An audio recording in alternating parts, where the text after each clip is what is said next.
నువ్వు మౌనంగా పనిచేసుకుంటూ వెళ్ళు. విజయం నీ గురించి గర్జించి చెప్తుంది. మరణం వచ్చేదాకా సమాధానం దొరకని ఒకే ఒక ప్రశ్న, ఎవరిని నమ్మాలి అని. 100 మందిని సంతోషపెట్టకపోయినా పర్వాలేదు, కానీ ఒక్కరిని కూడా బాధ పెట్టకుండా బ్రతకడమే మంచి వాళ్ళ లక్షణం. ఓడిపోవడం అంటే కోల్పోవడం కాదు, నీకు తెలియని దానిని వెతుక్కోవడం. ఓడిపోయానని బాధపడక మళ్ళీ ప్రయత్నించు, విజయం తప్పక వరిస్తుంది. ఇతరులను బాధ పెట్టడం నీటిలో రాయి వేసినంత సులువు, వారిని తిరిగి మామూలు స్థితికి తేవడం ఆ రాయిని వెతికి తీసుకొచ్చేంత కష్టం. అందుకే ఎవరిని బాధ పెట్టకుండా ఉండాలి. తగ్గి బ్రతుకు, కానీ తల దించుకొని బ్రతకవద్దు. అర్థమైందనుకుంటా. ఈ ప్రపంచంలో ఏది పగిలినా అది శబ్దం చేస్తుంది. పగిలినప్పుడు మాత్రమే మౌనంగా మిగిలిపోతుంది.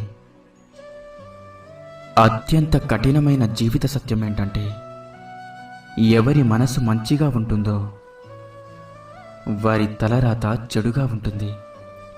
గెలుస్తా అనే నమ్మకాన్ని మోసుకుంటూ వెళ్ళేవాడికి దూరం ఎంతైనా కానీ అంతగా భారం అనిపించదు.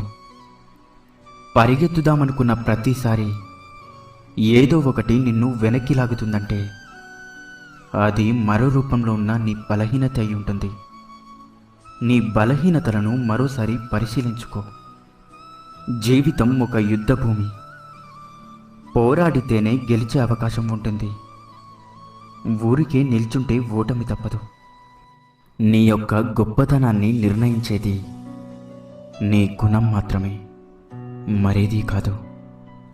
తాళిని బరువుగా భావించే ఏ స్త్రీ కూడా సంసారానికి పనికిరాదు. అలాగే భార్యని బానిసగా భావించే ఏ మగవాడు కూడా సమాజానికి పనికిరాడు. అర్థమైందనుకుంటా. బానిసత్వానికి అలవాటు పడ్డవాడు తన బలాన్ని ఎప్పుడూ గుర్తించలేడు. ఒక ఈక ఊడిందని ఎగిరే పక్షి ఆగిపోతుందా? అలాగే ఎవరో నీతి లేని వారు ఒక మాట అన్నారని నీ పయనం ఆగకూడదు. తుమ్మ చెట్టు ఎంత ఎదిగినా కూడా మనం తులసి చెట్టుని పూజిస్తాం. అలాగే చెడ్డవాడు ఎంత గొప్పవాడైనా కూడా గొప్ప మనసున్న వారిని గౌరవిస్తాం. మనం చేసిన మంచిని మరుక్షణమే మర్చిపోవాలి. మనకు మంచి చేసిన మనిషిని మరణించే క్షణం వరకు గుర్తుంచుకోవాలి. ఈ ప్రపంచంలో చెడ్డవాడిని కనిపెట్టడం చాలా కష్టమైపోయింది. ఎందుకంటే చెడ్డవాడు మంచివాడి కంటే మంచిగా నటిస్తున్నాడు కాదంటారా? గతం గురించి ఆలోచించి భవిష్యత్తును పాడు చేసుకోవడం మూర్ఖుల లక్షణం. ఓపిక పట్టేవాడు ఎప్పుడూ ఓడిపోడు. ఒక్కసారి ఓపిక పట్టి చూడు, నీ జీవితం నీకు చాలా నేర్పిస్తుంది. పూర్వపు రోజుల్లో మనుషులు రాళ్లతో నిప్పు పుట్టించేవారట. ఇప్పటి రోజుల్లో మనుషులు మాటలతో ఏకంగా తగలబెట్టేస్తున్నారు. తీయటి నీరు నింపుకున్న బావి మౌనంగా ఉంటుంది. ఉప్పు నీటితో ఉన్న సముద్రం మాత్రం ఎప్పుడూ గర్జిస్తూ ఉంటుంది. అలాగే అజ్ఞాని అరుస్తాడు, జ్ఞాని మౌనంగా ఉంటాడు. నీ గమ్యాన్ని నిర్ణయించేది నీ చేతలే కానీ నీ అరచేతి గీతలు కావు. అసలు తప్పే చెయ్యని మనిషి ఈ లోకంలోనే ఉండడు. తన తప్పును సమర్థించుకునేవాడు మూర్ఖుడు.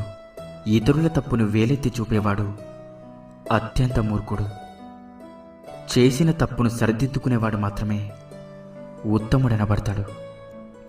గొర్రె కసాయివాడిని నమ్ముతుందో లేదో తెలియదు, కానీ మనిషి మాత్రం మాయమాటలు చెప్పేవాడిని మాత్రమే నమ్ముతాడు. అంటించే శక్తి అగ్గిపుల్లకు ఉన్నా వెలిగించేందుకు మాత్రం ఒక చెయ్యి కావాలి. ప్రతి రాయిలో కూడా భగవంతుడుంటాడు, కానీ దానికి రూపం ఇవ్వడానికి ఒక శిల్పి అవసరం తప్పనిసరి.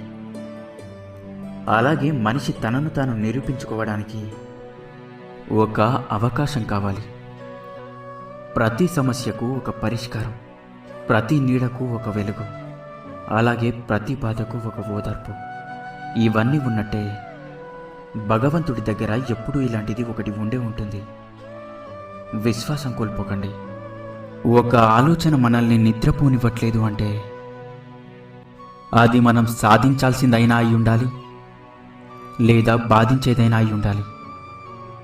పొగిడి నిన్ను పాడు చేసేవారి కంటే నీ మంచి కోరి నిన్ను దండించేవారే మేలు. నిన్ను గౌరవించేవారిని గౌరవించు, అలాగే నిన్ను అవమానించేవారిని కూడా గౌరవించు. నీ గౌరవం మరింత రెట్టింపవుతుంది.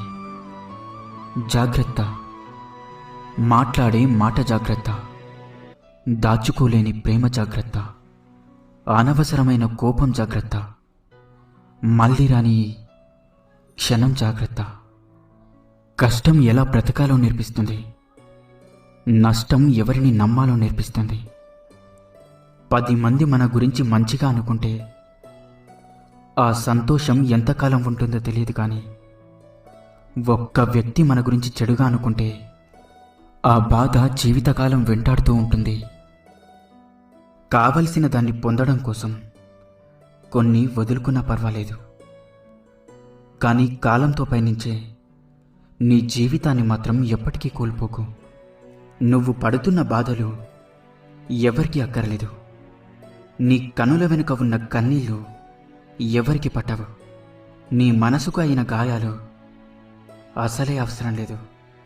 కానీ నీ వల్ల ఒక్క తప్పు జరిగితే మాత్రం 100 నోర్లు మాట్లాడతాయి. అదే జీవితం. ఎవరు ఏం చెప్పినా విను, కానీ నీ అంతరాత్మ ఏం చెబుతుందో అది మాత్రమే చేయి. ఎందుకంటే మనస్సాక్షిని మించిన మంచి గురువంటూ ఎవరూ లేరు. నీ జీవితంలో నిన్ను ప్రేమించే మొదటి వ్యక్తిగా నువ్వే ఉండు. చిన్న చిన్న మాటల్లో ఆనందం వెతకడం అలవాటు చేసుకోవాలి. ఎందుకంటే పెద్ద పెద్ద మాటలు జీవితంలో చాలా అరుదుగా చోటు చేసుకుంటాయి. నువ్వు ప్రయాణించే జీవన మార్గం మరొకరు అనుసరించేదిగా ఉండాలి. మాటలైనా నీళ్ళైనా పారబోయడం చాలా తేలిక, కానీ తిరిగి తీసుకురావడం అసాధ్యం. అందుకే మాటల విషయంలో ఆచితూచి మాట్లాడండి. మనం సంతోషంగా ఉంటే మనం ప్రేమించిన వాళ్ళు గుర్తుకొస్తారు. అదే మనం బాధల్లో ఉంటే మనల్ని ప్రేమించే వాళ్ళు గుర్తుకొస్తారు. కాదంటారా? భయం ఎప్పుడూ భవిష్యత్తును నిర్మించదు, కానీ ఆశ నిర్మిస్తుంది. ఈ భూమిపై జీవితమే శాశ్వతం కానప్పుడు జీవితంలో వచ్చే సమస్యలు మాత్రం ఎలా శాశ్వతమవుతాయి? అందుకే ప్రతి క్షణం నవ్వుతూ సంతోషంగా జీవించండి. ప్రతి క్షణం మంచి కోసం బ్రతికితే ప్రపంచమంతా మీకు స్నేహితులే. ప్రతి క్షణం చెడు కోసమే బ్రతికితే ప్రపంచంలో ప్రతి మూల మీకు శత్రువులే. అర్థమైందనుకుంటా. సమయం నీది కానప్పుడు మౌనమే ఉత్తమం. మౌనంతో ఎన్నో గెలవచ్చు, అలాగే ఎన్నో సాధించవచ్చు. మీదైన సమయం కోసం వేచి ఉండండి. డబ్బును చూసి దగ్గరకు చేరే బంధువులు, అందాన్ని చూసి కలిగే ప్రేమ, అవసరం కోసం కలుపుకునే స్నేహం ఎన్నటికీ శాశ్వతం కాదు. మీతో ఎవరూ మాట్లాడకపోతే అది వాళ్ళ తప్పు. మీరే ఎవరితో మాట్లాడకపోతే అది మీ తప్పు. నీ మనసును నువ్వు అదుపు చేసుకోకపోతే అదే నీకు ప్రధాన శత్రువుగా మారుతుంది. ఎదగాలి అంటే ఓర్పుగా ఉండడం నేర్చుకోవాలి.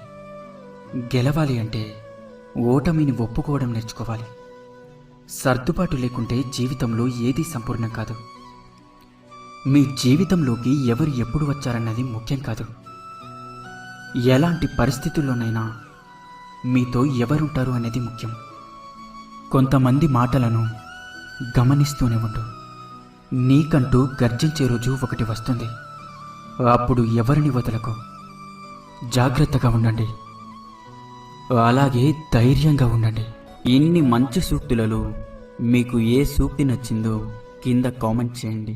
అలాగే ఈ వీడియో మీకు నచ్చినట్లయితే వీడియోని లైక్ చేసి ఇలాంటి మరిన్ని వీడియోస్ కోసం మన ఛానల్ని సబ్స్క్రైబ్ చేసుకోండి. ధన్యవాదాలు.